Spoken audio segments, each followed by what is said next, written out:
In March 2026, Connecticut's governor signed a law while the legislative session was still in its early weeks. That alone is unusual.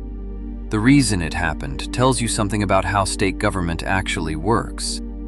The law is called Public Act 26-1. In Connecticut, being labeled Act 1 of the year carries a specific meaning. It got there through emergency certification, a fast-track process reserved for matters too urgent to wait for the normal committee schedule. Governor Ned Lamont signed it on March 3, 2026. The regular session didn't adjourn until May 6th, more than 2 months later. Before it became law, it was Senate Bill 298. Its full title, An Act Concerning the Reallocation of Certain State Funds and Various Provisions Relating to Education, Public Safety, General Government, and Election. At its core, this act moves money. It pulls back funding already approved for some agencies and sends it somewhere else. $1.7 million went to Connecticut's Labor Department to make up for declining federal support for unemployment programs. That same funding is also paying for new technology to give people applying for unemployment benefits faster, more reliable service. The act reaches into healthcare too. It limits certain treatments at UConn Health's Neuromodulation Center to disabled veterans specifically.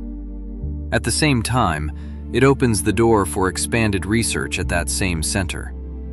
Several provisions deal with school construction, exempting certain projects from requirements that would otherwise slow them down. There are also technical corrections to the state's School Construction Bond Act, the law that governs how these projects get financed.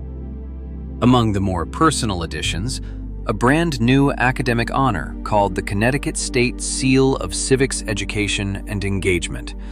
To earn it, students need at least 2 years of history or social studies, including a course on U.S. government or civics. They also need a civic engagement project, something like community service, student government, or interning with an elected official. Students demonstrate their knowledge through an assessment or a portfolio. The first class eligible to receive it graduates in 2027. The act also changed how Connecticut counts votes. Ballots used to be sealed in envelopes and tallied by hand on election day.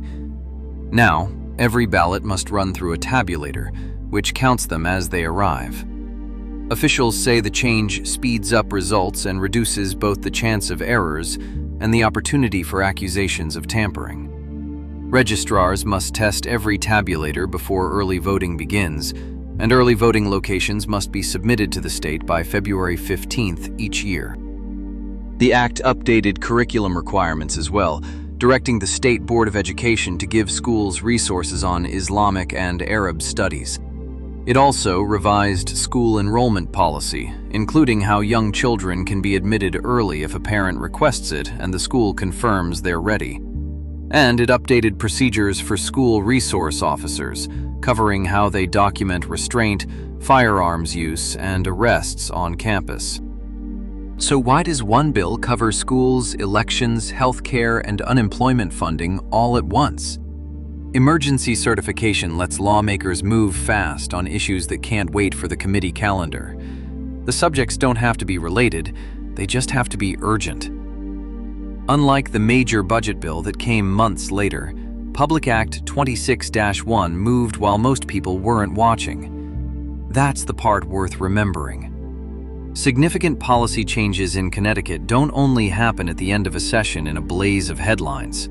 Some happen quietly, early, before the public debate has really begun. Public Act 26-1, signed March 3, 2026. 5 subject areas, 1 emergency bill. Should emergency certification be used this broadly, or should bills like this go through the standard process? Tell us what you think.